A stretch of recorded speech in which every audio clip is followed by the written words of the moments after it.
नमस्कार दोस्तों, मैं जितेश कौशिक एक बार फिर स्वागत करता हूं आपके अपने YouTube channel public reaction TV पर। तो कैसे आप सभी, उम्मीद करता हूं बढ़िया ही होंगे।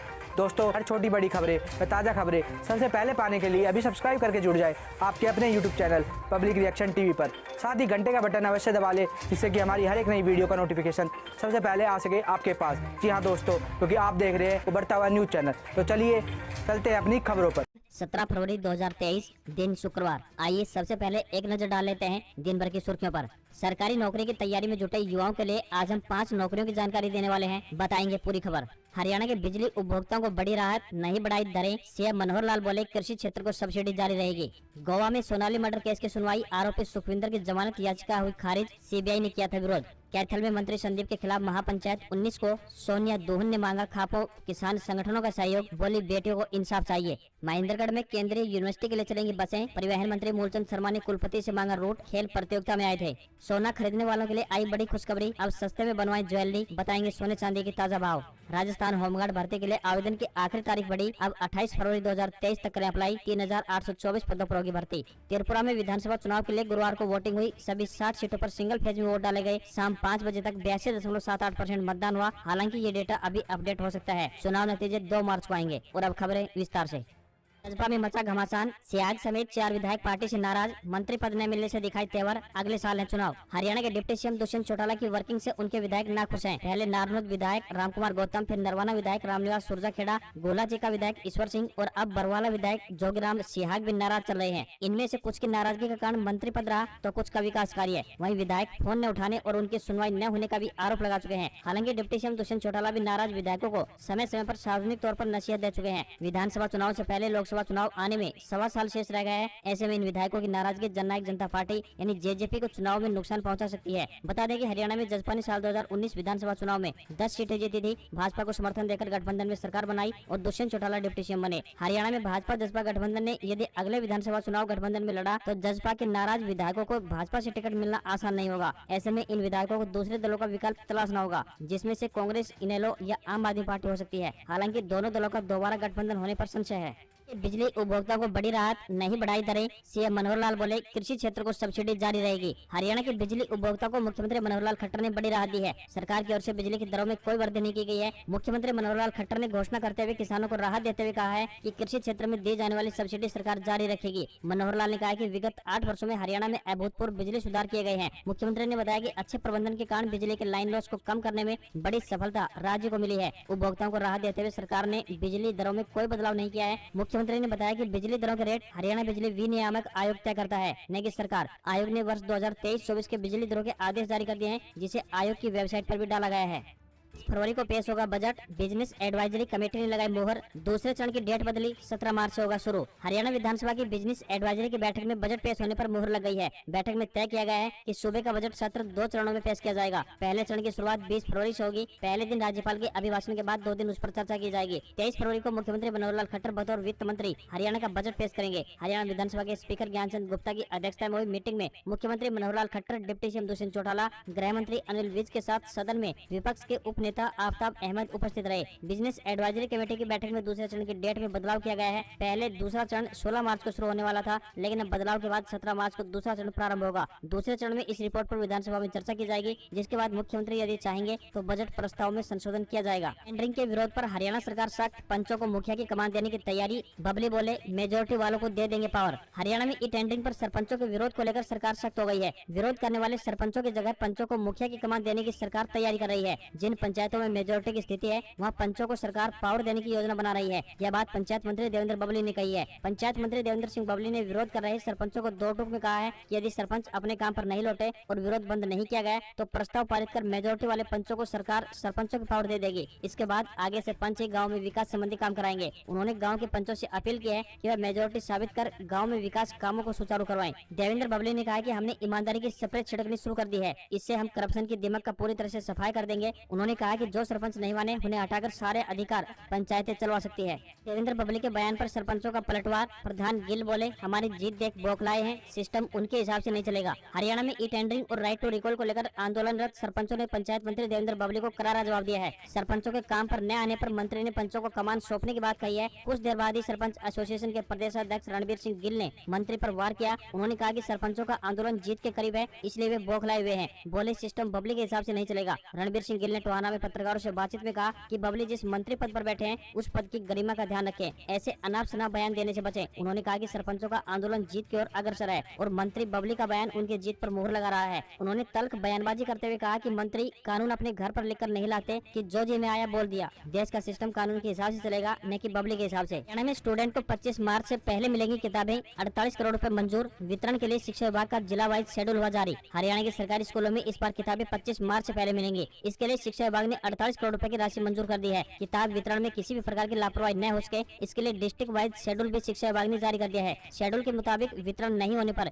संबंधित एजेंसी को इसके लिए जिम्मेदार माना जाएगा। हरियाणा के स्कूल शिक्षा मंत्री कंवरपाल गुर्जर ने अधिकारियों को निर्देश दिए हैं कि सरकारी विद्यालयों में आगामी शैक्षणिक सत्र आरंभ होने से पहले पाठ्य पुस्तकों के साथ कार्य पुस्तकों की उपलब्धता सुनिश्चित की जाए। पहली से 8वीं तक के छात्रों को साल 2023-24 के दौरान पुस्तकें उपलब्ध करवाई जाएंगी। नेशनल स्टेट हाईवे पर लगेंगे हाईटेक कैमरे। हाई रिस्क स्पॉट होंगे चिन्हित। रखे जाएंगे एक्सपर्ट। हादसे रोकने की कवायद। हरियाणा में नेशनल और स्टेट हाईवे पर बढ़ती दुर्घटनाओं को रोकने के लिए कवायद शुरू हो गई है। राज्य सरकार ने हाई रिस्क और हाई डेंसिटी वाले स्थानों को चिन्हित कर उन स्थानों पर हाईटेक कैमरे या फिर अन्य उपकरण लगाने के निर्देश विभागों को दिए हैं। इसके लिए विशेषज्ञों की नियुक्ति करने की भी हिदायत दी गई है। इसके लिए सरकार की ओर से संबंधित विभागों को तैयारियां पूरी करने के लिए 7 मार्च 2023 तक का समय दिया है। नेशनल और स्टेट हाईवे पर सड़क दुर्घटनाओं की निगरानी और जांच करने के लिए speed camera, close circuit television camera, speed gun, body variable camera, dashboard camera, स्वचालित नंबर प्लेट पहचान और मशीन में वजन के माध्यम से आकलन करेंगे। बारिश, ओलावृष्टि, कोहरे के मौसम की स्थिति के साथ साथ मार्ग में आगे किसी बाधा को इंगित करने के लिए सड़कों पर स्पीड को सूचित करने के लिए संकेतों के बोर्ड भी लगाए जाएंगे। हरियाणा मंत्री सेक्सुअल हरेसमेंट केस।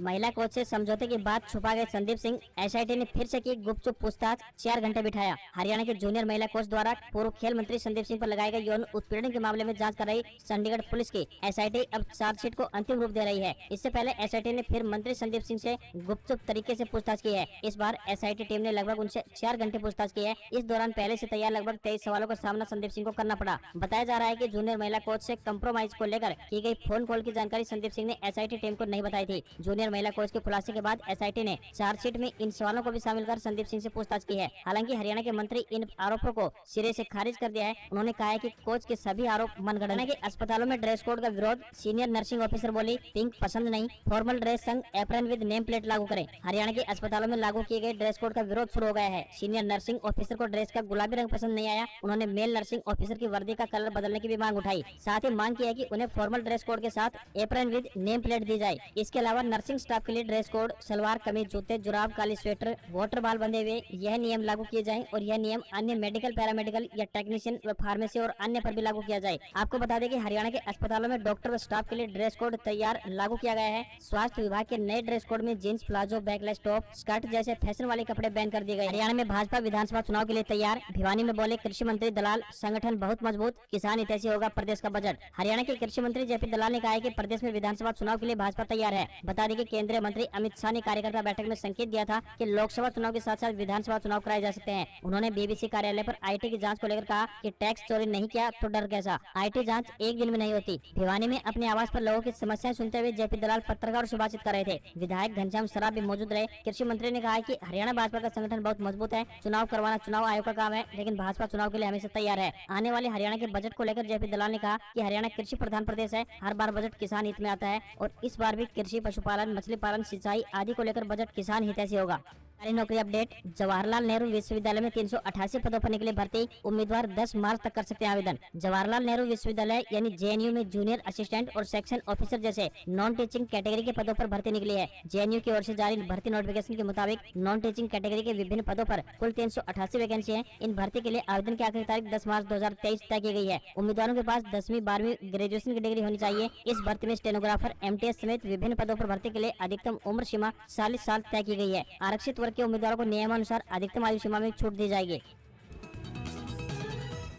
बीबीसी दफ्तरों में आईटी का सर्वे 60 घंटे बाद खत्म। संस्थान ने कहा कर्मचारी हमारी प्राथमिकता, हम निष्पक्ष खबरें देने के लिए प्रतिबद्ध। दिल्ली और मुंबई में ब्रिटिश ब्रॉडकास्टिंग कॉर्पोरेशन यानी बीबीसी ऑफिस में आयकर विभाग का सर्वे 58 घंटे के बाद पूरा हो गया। मंगलवार सुबह 11:30 बजे आईटी की टीम ने बीबीसी के दफ्तरों में सर्वे शुरू किया था, जो गुरुवार देर रात खत्म हुआ। गुरुवार रात आईटी की टीम बीबीसी के दफ्तरों से रवाना हो गई। बीबीसी के प्रवक्ता ने एक बयान जारी कर कहा है कि आयकर विभाग के अधिकारी हमारे दिल्ली और मुंबई के दफ्तरों से जा चुके हैं। हम आईटी की टीम का सहयोग करते रहेंगे और उम्मीद है कि मामला जल्द ही सुलझ जाएगा। हम अपने कर्मचारियों का पूरी तरह से समर्थन कर रहे हैं और उनका ध्यान भी रख रहे हैं, खासतौर पर उन लोगों ने जिनसे बहुत लंबी पूछताछ की गई है। कई लोगों को तो पूरी रात दफ्तर में रुकना पड़ा है। ऐसे कर्मचारियों का ख्याल रखना हमारी प्राथमिकता है। बीबीसी की ओर से कहा गया है कि हमारा कामकाज सामान्य हो रहा है। हम अपने रीडर्स, लिसनर्स और दर्शकों को निष्पक्ष समाचार देने के लिए प्रतिबद्ध हैं। हम भरोसेमंद, निष्पक्ष, अंतर्राष्ट्रीय और स्वतंत्र मीडिया है। हम अपने उन सहकर्मियों और पत्रकारों के साथ खड़े हैं जो लगातार आप तक बिना भय और लोभ लालच के समाचार पहुंचाते रहेंगे। सूत्रों ने बताया कि सर्वे के दौरान दिल्ली ऑफिस के 10 सीनियर एम्प्लॉइज ने 2 रातें दफ्तर में ही बिताई है। सूत्रों की माने तो सर्वे में इंटरनेशनल टैक्सेशन और ट्रांसफर प्राइसिंग में गड़बड़ी से संबंधित मुद्दों की जांच हुई है। हालांकि कार्रवाई पर आयकर विभाग की ओर से कोई आधिकारिक बयान नहीं है। में 41,000 से ज्यादा मौतें, बचाव कार्य में 1 लाख से ज्यादा लोग जुटेंगे। अब तक 95 देशों ने ऑफर की मदद। तुर्की और सीरिया में भूकंप के 10 दिन बाद भी मौतों का आंकड़ा बढ़ता ही जा रहा है। अब तक 41,000 से ज्यादा लोगों की मौत हो चुकी है। तुर्की के अधिकारियों ने 35,418 और सीरियाई सरकार ने 5,800 से ज्यादा लोग मारे जाने की पुष्टि की है। दोनों देशों में अब भी राहत और बचाव कार्य जारी है। दोनों देशों में दुनिया भर से मदद भेजी जा रही है। इसी बीच तुर्की की डिजास्टर मैनेजमेंट एजेंसी ने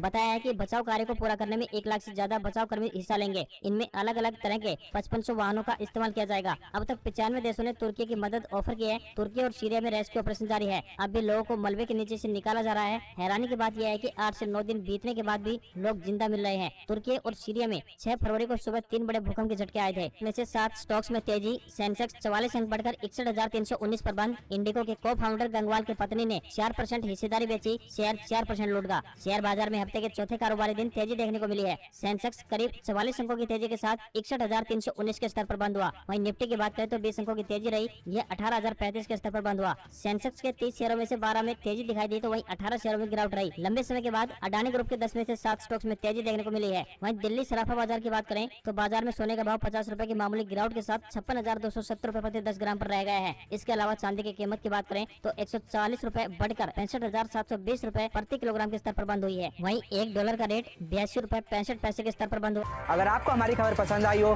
तो हमारी खबरों पर एक प्यारा सा लाइक जरूर दें। जी हाँ दोस्तों, और साथ ही खबरों को ज़्यादा से ज़्यादा शेयर करें और कमेंट बॉक्स में इन खबर पर आपकी क्या है राय वो हमें ज़रूर बताएं। आज की खबरों में सिर्फ इतना ही। मिलते हैं अगली खबर में। जब तक सब्सक्राइब करके जुड़ जाइए आपके अपने YouTube channel public reaction TV से, और साथ ही घंटे का बटन जरूर दबा लें ताकि हमारी हर एक नई वीडियो पहुंच सके आपके पास सबसे पहले।